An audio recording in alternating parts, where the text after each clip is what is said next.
تاقی بس سر تاقی مردم ایران هم زیادش میداره. با شخصا مردم مازندران هم مخلصم. یک سرودک مازندرانی برای مردم ایران مازندران حتما از آغاز من صدا داده می شود انشاءالله. اونی که می قلبه می جانه بچه مازندرانه، قلب ما رو خانه دیوانه بچه مازندرانه.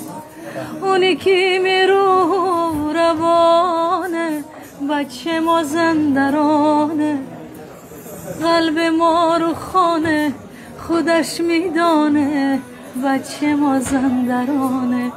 جان و جهانه مازندرانه، جان و جهانه مازندرانه. زنده باشید. صدقه شما.